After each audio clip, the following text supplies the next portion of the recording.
بسم الله الرحمن الرحيم ولو أنهم ظلموا أنفسهم جاءوك فاستغفروا الله واستغفر لهم الرسول لوجدوا الله توابا رحيما صدق الله مولانا العظيم۔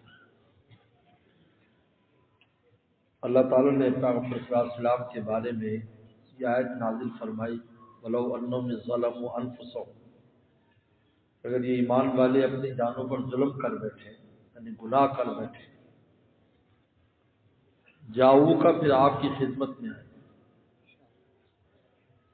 فاستغفر اللہ، خود بھی اللہ سے توبہ اور استغفار کرے، واستغفر لهم الرسول، اور اللہ کا رسول بھی ان کے لیے استغفار کرے، لوجد اللہ توابا رحیما، تو اللہ تعالیٰ کو یقیناً توبہ قبول کرنے والا اور رحم کرنے والا پائیں گے۔ اس آیت مبارکہ میں پیغمبر صلی اللہ علیہ وسلم کو ایک بہت بڑا منصب عطا کیا گیا کہ کیسا ہی گناہ گار ہو ایمان والا آپ کی خدمت میں آ جائے، خود بھی اس گناہ پر نادم ہے کہ مجھ سے گناہ ہو گیا، اور آپ سے عرض کرے کہ آپ اللہ سے معافی دلائیں، اور اللہ کے نبی بھی ان کے لیے معافی مانگے کہ اللہ ان کو معاف کر دے، تو یقینی طور پر نہ صرف معافی ہو جائے گی بلکہ اللہ کی رحمت بھی اس پر نچھاور ہوگی۔ ایک ہوتا ہے گناہ کا معاف ہو جانا، اور ایک ہوتا ہے کہ گناہ کی معافی کے ساتھ انعام بھی دے دینا۔ اللہ میں کہیں نہیں ہوتا کہ کوئی آدمی کسی کے حق میں کوتاہی کرے بس معاف کر دے، یہی کافی ہوتا ہے، لیکن معافی کے ساتھ اس پر رحمت جو ہے یہ اللہ تعالیٰ کی خاص رحمت کہتے ہیں کہ اللہ تعالیٰ اس بندے کے ساتھ خیر کا ارادہ کر لے، اور جب اللہ تعالیٰ بندے کے ساتھ خیر کا ارادہ کر لیتے ہیں تو ہر وہ چیز جو زندگی میں اس کے لیے دنیا اور آخرت کے اعتبار سے مفید ہے اس کو عطا کرتا ہے۔ اس کا نام رحمت ہے۔ ہم مانگتے ہیں رحمت، اللہ کی رحمت ہو جائے، اس کا مطلب یہ ہے کہ اللہ تعالیٰ اس بندے سے خیر کا ارادہ کرے، اس کو خیر دے دے، اور اللہ جب ارادہ کرتے ہیں وہ کام فوراً ہو جاتا ہے۔ ہم تو ارادہ کرنے کے بعد اس کام کے حاصل کرنے کے لیے کتنی محنت کرتے ہیں، پھر جا کر کبھی ہوتا ہے نہیں، لیکن اللہ کا ارادہ ہی کافی ہوتا ہے۔ لوجد اللہ، کہ وہ پائیں گے اللہ تعالیٰ کو توابا، توبہ کا قبول خوب قبول کرنے والا، تواب مبالغہ ہے، رحیمہ اور رحم کرنے والا پائیں گے۔ یہ آیت مبارکہ نازل ہوئی، حضرات صحابہ کرام کو راستہ کھل گیا، کوئی ہو اللہ کے نبی سے استغفار کرو۔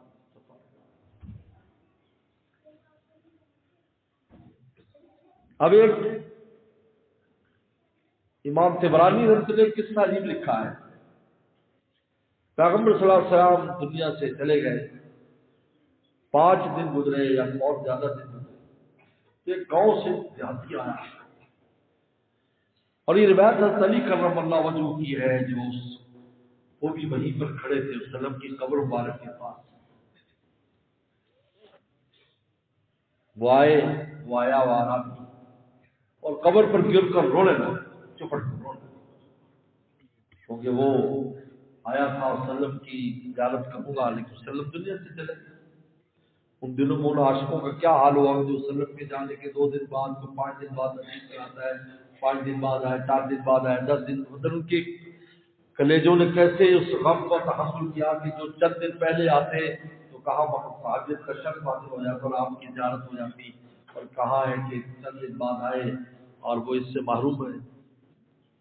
آج اگر کسی کوئی چلا جائے اس زمانے کا کوئی عاشق اور کہا بھی گنبد خضرا تو نہیں دیکھ سکتے، تمہیں دیکھنے کی اجازت نہیں ہے، تو گنبد خضرا نہ دیکھنے پر اس کا کلیجہ پڑے، وہاں تو آپ کی ذات خود پہنچ گئی۔ لیکن یہ صحابہ کرام تھے، خصوصاً سیدنا صدیق اکبر رضی اللہ تعالیٰ عنہ کو ان کے پاس ایسا کو لے جاتے تھے، ان سے ان کو تسلی ہو جاتی تھی، کیونکہ پورے رسول اللہ کا پورا رنگ صدیق اکبر پر چڑھا ہوا، ان کو دیکھتے تھے ان کو تسلی ہو جاتی تھی، اور اس سے تسلی لیتے تھے کہ اگر ہمیں جو ہے پیغمبر سلام کی زیارت نصیب نہیں ہوئی تو ان کے یار غار کی زیارت نصیب ہو گئی، وہ اس پر اطمینان ہو جاتا تھا۔ ابھی آیا قبر سے لپٹ کر رو رہا ہے، اور پھر رونے کے بعد اس نے پھر یہ آیت پڑھی وہاں پر کہ اللہ کے نبی صلی اللہ علیہ وسلم آپ کے بارے میں جو اتنی دور سے آیا اس لیے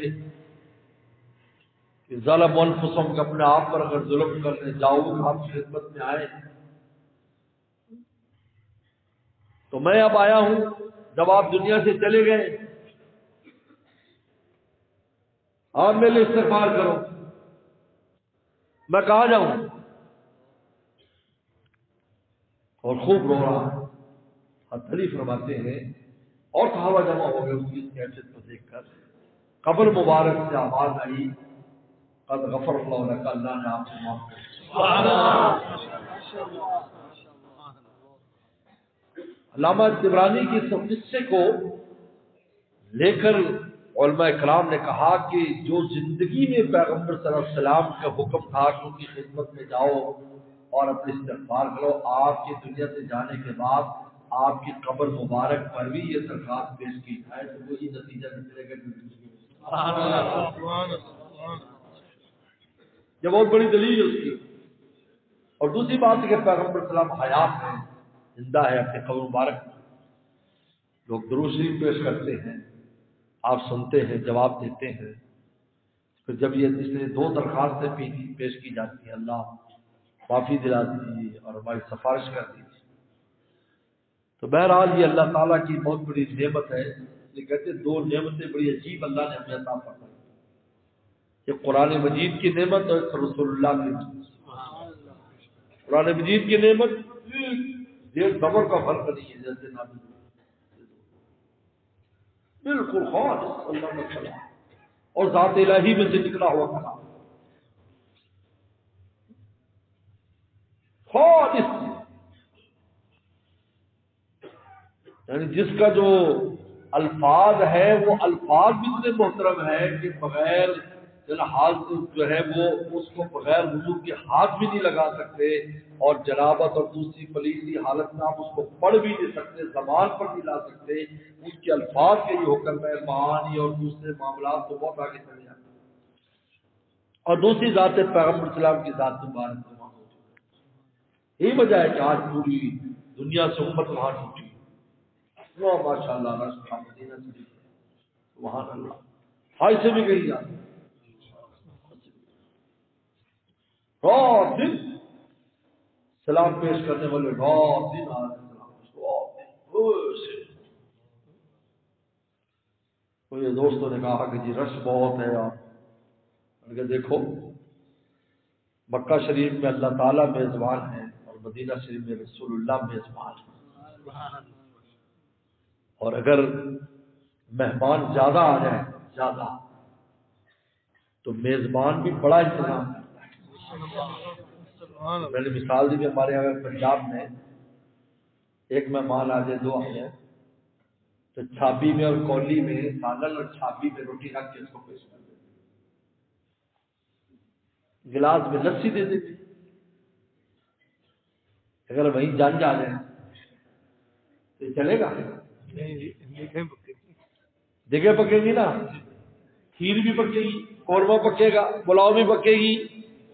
تو میں نے کہا جتنے مہمان زیادہ ہوں گے ان کی طرف سے میزبانی بھی روحانی جسمانی سے زیادہ گھبرانے کی نہیں، وہ خوش ہوگا، ورنہ آپ اکیلے چند لوگ آ جاتے کبھی چلو بھائی ان کو تھوڑا جو ہے دے دو، دیکھے پکانے کیا کرتے ہیں۔ یہی وجہ ہے کہ اتنے مخلوقات ہیں، اللہ اکبر، ہر آدمی اپنے قلب کے اندر خاص نور لے کر جاتا ہے، اور اس قدر انوارات کو ایسی برکات ہے، اور ہر آدمی کو روٹی مل رہی ہے، ہر آدمی کو سونا مل رہا ہے، ہر آدمی کھا رہا ہے، ہر آدمی پی رہا ہے، نعمتیں ختم نہیں ہوتی، نعمتیں ختم نہیں ہوتی، کتنی نعمتیں مکہ شریف میں اور مدینہ شریف۔ مدینہ شریف میں پیغمبر صلی اللہ علیہ وسلم میزبان ہے، اس لیے ہمارے والد صاحب کے استاد اس مدرسے کے بانی موالی حضرت مولانا سید محمد بدر عالم بیٹھی رحمۃ اللہ فرمایا کرتے تھے، یہ ملفوظ میں نے ان سے سنا جنہوں نے اس سے براہ راست سنا مدینہ شریف میں. اہل مدینہ سے کہا مدینہ والوں تم جب کسی بھی حاجی کی دعوت کرتے ہو، ذات کرنے والے کی دعوت کرتے ہو، تو یہ نہ سمجھو کہ تم اس کی دعوت کر رہے ہو، بلکہ یہ دعوت رسول اللہ کی نیابت میں تم لوگ کر رہے ہو. تو دعوت رسول اللہ کی، کیونکہ ان کا مہمان ہے. اور آپ اسلام کی زندگی میں عادت مبارکہ تھی جب آپ کے مہمان جاتے آتے تو عشاء کے بعد اعلان ہوتا ہے اتنے مہمان ہے کون لے کے جائے گا. چنانچہ وہ قصہ بڑا مشہور ہے قرآن مجید جس کے بارے میں نازل ہوا کہ اللہ نے فرمایا بھی میرا مہمان آیا ہے. اب وہ ایسے وقت میں آیا کہ اس وقت کو انتظام مشکل تھا. ایک صحابی نے کہا حضرت میرے ساتھ بھیج دیں. گھر لے گئے. گھر جا کر گھر والی سے پوچھا کچھ کھانے کو کچھ ہے؟ انہوں نے کہا بس وہ بچوں کا کھانا وغیرہ رکھا ہے. انہوں نے کہا نبی بھی سے بیان رکھے ان کو سلا دیا.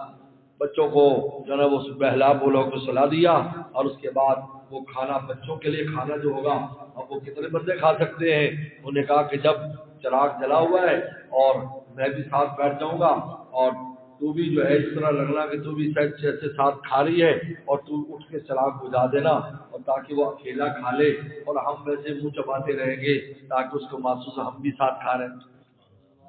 اب یہ ترکیب سوچی پیغمبر سلام کے مہمان کے لیے تاکہ وہ پیٹ بھر کے کھا لے اور یہی کیا. کھانا کھا لیا. بس انتظام یہ ہوتا تھا کہ کھانا کھا کر پھر مسجد نبوی میں جا کے سویا کرتے تھے مہمان. تو مسجد نبوی میں جا کر سو گئے. پیغمبر سلام نے فجر کے بعد فرمایا کون تھا رات جو میرے مہمان کو لے گیا تھا؟ تو صحابی کھڑے ہو گئے. وہ گھبرا گئے کہ شاید کوئی کمی کوتاہی مجھ سے ہو گئی. فرمایا آپ نے مسکرا کے فرمایا اللہ تعالیٰ رات تم میاں بیوی کے فعل کو دیکھ رہے تھے کہ تم کس طرح میرے مہمان کا پیٹ بھرنے کے لیے کس طرح تم نے ترکیب کر رہے تھے. اللہ تعالیٰ اس کو دیکھ رہے تھے اور یہ آیت تمہارے بارے میں نازل ہوئی وَيُؤْثِرُونَ عَلَىٰ أَنفُسِهِمْ وَلَوْ كَانَ بِهِمْ خَصَاصَةٌ کہ وہ اپنی جانوں پر رسول اللہ کے مہمان کو ترجیح دیتے ہیں وَلَوْ كَانَ بِهِمْ خَصَاصَةٌ اگرچہ خود بھی فاقد ہیں پھر بھی ترجیح دیتے ہیں. آج بھی یہی کیفیت ہے.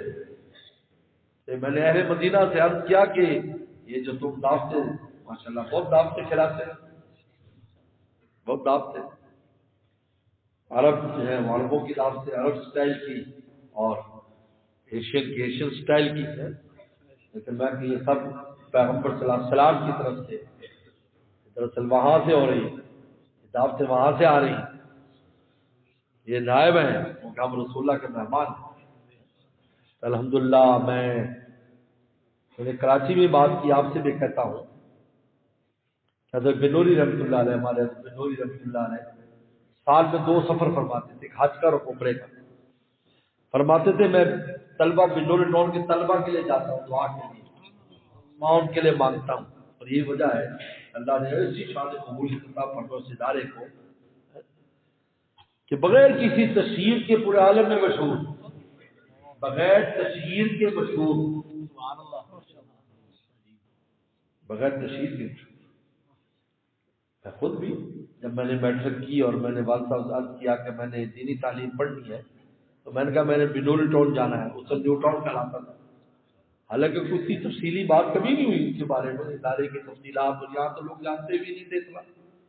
لیکن بس بغیر مشہوری کے مشہور ہو گئے. اخلاص تھا.